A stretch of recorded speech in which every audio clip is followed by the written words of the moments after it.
تو مجھے یہ بتائیے کہ حضرت خالد بن ولید وہ زہر کی بوتل بغیر اتنا ان کا فیض تھا کہ وہ پی جاتے ہیں زہر کی بوتل، اور میرے نبی پاک صلی اللہ علیہ وسلم جن کی شان اللہ نے بلند و بالا اور کیا ہی شان رکھی ہے ان کی، ان کو دھوکے سے دیا ہوا زہر، وہی کہہ رہے ہیں کہ اس زہر کا اثر ان کو محسوس ہو رہا ہے، اور حضرت خالد بن ولید کو محسوس نہیں ہوا، وہ پی بھی گئے۔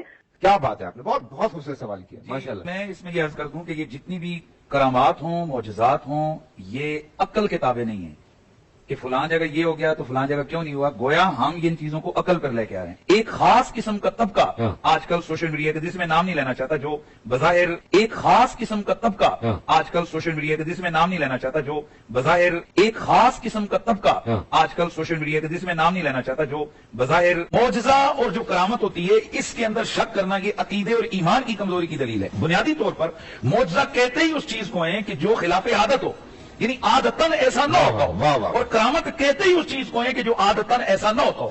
یہ حضرت خالد بن ولید کی کرامت ہے۔ کرامت اور معجزہ یہ جناب عقل کے ترازو پر نہیں تولے جاتے۔ رمضان مبارک کے مہینے میں آپ کو پتہ ہے کہ مختلف ٹی وی چینلز کے اوپر رمضان کی نشریات چل رہی ہیں، سحر اور افطار کے اندر۔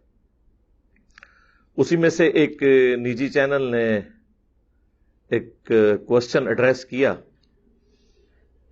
اور وہ سوال کا جواب والنٹیئرلی ہمارے جو ایک محترم اور ممدوح مفتی صاحب ہیں، مفتی حنیف قریشی صاحب حافظہ اللہ تعالی، انہوں نے آگے بڑھ کر وہ سوال اچک لیا کہ میں اس کا جواب دوں گا، کیونکہ سوال کے دوران وہ جو مسکراہٹ اور یوں آنکھوں سے اشارے کر رہے تھے نا، انہیں لگ رہا تھا کہ باقی مولویوں سے اوپر ہے یہ سوال، کیونکہ علم الکلام تو میں جانتا ہوں، تو میں اس کو قابو کر لوں گا اس سوال کو۔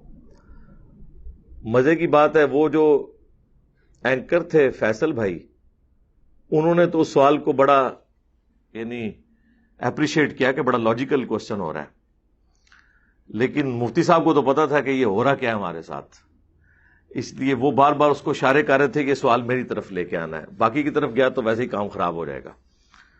کام تو انہوں نے خود بھی خراب کر لیا۔ بہرحال وہ ایک سسٹر تھیں، مجھے لگ رہا ہے کہ ہماری کوئی اسٹوڈنٹ ہوں گی، کیونکہ انہوں نے جو الفاظ کا چناؤ کیا ہے نا، وہ الفاظ میں ہی یوز کرتا ہوں۔ اس میں انہوں نے سوال پوچھا کہ یہ سیدنا خالد ابن ولید رضی اللہ تعالیٰ عنہ کے بارے میں ایک واقعہ مشہور ہے جو آپ نے بیان بھی کیا ہے۔ انہوں نے اس مجلس میں بیان بھی کیا تھا مفتی صاحب نے کہ انہوں نے بسم اللہ پڑھ کر زہر کھا لیا تھا اور ان پر اثر نہیں ہوا تھا۔ تو اس کے اگینسٹ تو ہمیں صحیح بخاری اور صحیح مسلم دونوں میں ملتا ہے کہ نبی الاسلام کو یہودیہ نے زہر دیا تھا، اور بخاری میں ذرا تفصیل کے ساتھ ہے، اور سنن نبی داؤد کے اندر بھی، کہ اس زہر کی وجہ سے کچھ اصحاب شہید بھی ہو گئے تھے۔ اور بخاری میں تو یہاں تک موجود ہے کہ نبی الاسلام نے سیدہ عائشہ سے فرمایا تھا کہ خیبر کے موقع پر جو مجھے زہر دیا گیا آج بھی میری رگیں کاٹ رہا ہے، اسی کی وجہ سے آپ علیہ السلام کی آنری ڈیتھ بھی ہو گئی۔ ابو داؤد میں تو یہاں تک الفاظ ہیں، پھر اس یہودیہ عورت کو اس کے قصاص کے طور پر قتل بھی کروایا گیا۔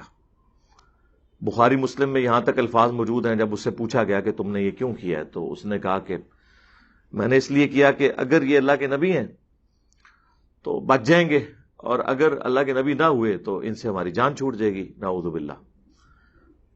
بہرحال نبی علیہ السلام کو تو وہ بھنی ہوئی بکری کے گوشت کے ٹکڑے نے بتا دیا، لیکن اس وقت تک آپ زبان پہ رکھ چکے تھے۔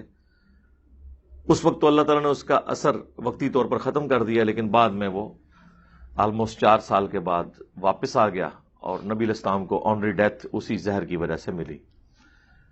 میرے خیال میں تو آپ علیہ السلام کی وہ خواہش پوری ہوئی جو بخاری اور مسلم دونوں میں حدیث ہے کہ میری خواہش ہے کہ میں اللہ کی راہ میں قتل کیا جاؤں، پھر زندہ کیا جاؤں، پھر قتل کیا جاؤں، پھر زندہ کیا جاؤں، پھر قتل کیا جاؤں۔ تو دوسری طرف اللہ تعالیٰ کا قرآن میں وعدہ ہے، کتب اللہ لأغلبن انا ورسلی، یہ تو ہماری تقدیر میں بات طے پا چکی ہے کہ بے شک میں اور میرے رسول غالب رہیں گے۔ قتل صرف انبیاء ہوئے ہیں، رسول کبھی کوئی قتل نہیں ہوا، اور رسول کی نشانی ہوتی ہے کہ وہ آ کے دھمکی لگاتا ہے کہ اگر مجھ پر ایمان نہ لائے تو بڑے دن کا عذاب تمہیں آ پکڑے گا، جو اللہ تعالیٰ نے قوموں کے لیے مقدر کیے ہوئے تھے بڑے دن۔ عذاب کے. قوم نوح پر عذاب آیا, قوم لوط پر عذاب آیا, قوم ہود پر, قوم سمود کے اوپر. یہ جو دھمکی لگاتے ہیں نا, یہ ہوتے ہیں رسول. اگر رسول دھمکی لگائیں اور خود شہید ہو جائیں تو پھر مجھے بتائیں ان کی پھر رسالت تو سٹیک پہ لگ جائے گی, نعوذ باللہ, کہ وہ دھمکی لگا رہے تھے اور خود اس کی وجہ سے شہید ہو گئے. عیسیٰ ابن مریم بھی رسول تھے, شہید تو نہیں ہوئے, لیکن اللہ نے انہیں آسمانوں پہ زندہ اٹھا لیا, ایک پروٹوکول دیا. تو اس لیے اس چیز کو یاد رکھیں رسول اور نبی کے فرق کے اعتبار سے. بہرحال نبی علیہ السلام کو اللہ تعالیٰ نے یہ شہادت دے دی. اس کا وہ کمپیریزن سسٹر کروا رہی تھی کہ یہ کیسے ہو سکتا ہے کہ زہر کا اثر نبی علیہ السلام پر ہو جائے, آپ کے ساتھیوں پر ہو, آپ شہید ہو جائیں. ٹھیک ہے, ابھی اس سے تو علم غیب بھی صحیح عقیدہ پتہ چلتا ہے کہ اگر اللہ کے نبی علیہ السلام کو اللہ نے پہلے بتا دیا ہوتا تو آپ اپنے ساتھیوں کو اس طرح شہید نہ ہونے دیتے. وہ بعد میں آپ کو پتہ چلا. علم الغیب یہ ہے کہ جب اللہ بتائے, اس سے پہلے نہیں پتا ہوتا, اور جتنا بتائے. تو اور ساتھ انہوں نے کہا کہ اس واقعے کا حوالہ دیں. اب مفتی صاحب حوالہ ان سے اوور لک ہو گیا. حوالے تو یقیناً دنیا میں ہر چیز کے موجود ہیں.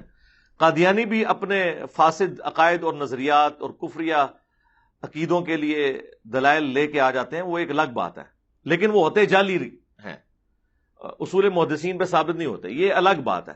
لیکن وہ حوالہ دینے کی بجائے دوسری طرف چل پڑے کہ جی اگر تخت بلقیس کو آصف بن برخیہ, یہ نام تو قرآن و حدیث میں نہیں آیا, اسرائیلی روایتوں میں صرف واقعہ صورت میں, وہ لا سکتا ہے تو اس امت کے بزرگ کیوں نہیں لا سکتے؟ تو لے آؤ, منع کیتا ہے, میری ویڈیوز نے روکیا ہوا تو انہوں لے آؤ, مان لیں گے ہم. وائٹ ہاؤس اٹھا کے لے آئے اسلام آباد میں تو مان لیں گے. بھائی کر کے بھی نہ دکھائیں اور پرانی کہانیوں کے اوپر امت کو لگا کے رکھیں تو ہم کہیں گے نا کہ بھائی ثابت کرو ان چیزوں سے. اس طرح اینالوجیز بنانے سے ہوگا. اچھا, اس پورے ایپیسوڈ کا یہ فائدہ ہوا کہ جو ہم اکثر رونا رویا کرتے تھے نا کہ آپ اپنی پبلک کو یہ کہانیاں کرواتے ہیں کہ اگلی جتنی کوالٹیز تھیں وہ اس امت میں بھی اسی طریقے سے ٹرانسفر ہوئی ہیں, تو یہ بات آپ کی بالکل جعلی ہے. اور یہ بات خود مفتی صاحب نے کر دی. انہوں نے کہا کہ دیکھیں حضرت عیسیٰ علیہ السلام بغیر باپ کے پیدا ہوئے ہیں, ہمارے نبی تو بغیر باپ کے پیدا نہیں ہوئے. تو یہ تو ہم بھی آپ کو کہتے تھے کہ ہر معجزہ ہر نبی کو ملنا ضروری نہیں ہے.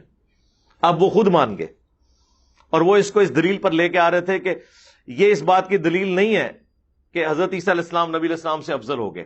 جزوی فضیلت تو ہے نا جی, کلی تو نبی علیہ السلام کی ہے, جزوی فضیلت تو کسی بھی پیغمبر کی کسی پہ ہو سکتی ہے.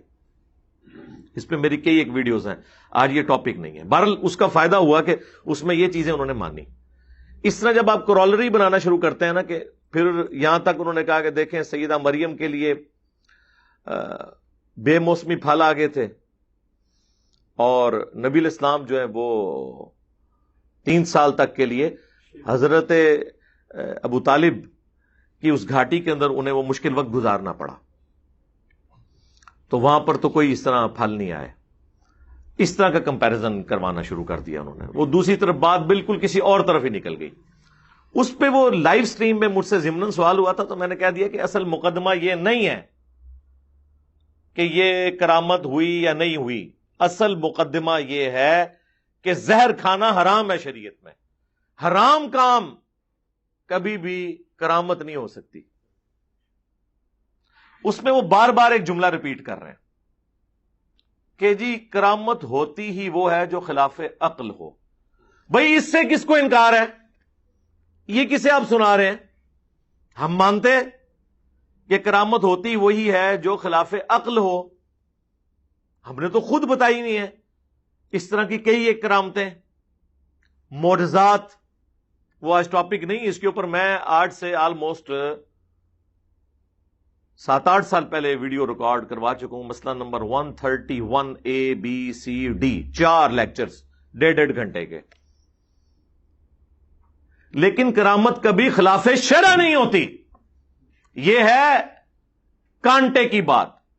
کرامت خلاف عقل تو ہوتی ہے, لیکن کرامت خلاف شرع نہیں ہوتی. شریعت کے خلاف کوئی کام کیا ہوا اسے آپ کرامت نہیں کہہ سکتے. فزیکل فینومینا آف نیچر کو توڑنے والی چیز کرامت اور معجزات ہو سکتے ہیں جو اس فزیکل ورلڈ میں پاسبل نہ ہو، جس طرح بغیر باپ کے سیدنا عیسیٰ علیہ السلام کا پیدا ہونا، بالکل قرآن میں رپورٹ ہوا۔ بخاری مسلم میں آیا نبی علیہ السلام کی مبارک انگلیوں سے پانی کے چشمے جاری ہونا۔ بخاری مسلم میں آیا نبی صلی اللہ علیہ وآلہ وسلم کے مبارک پسینے سے خوشبو کا آنا۔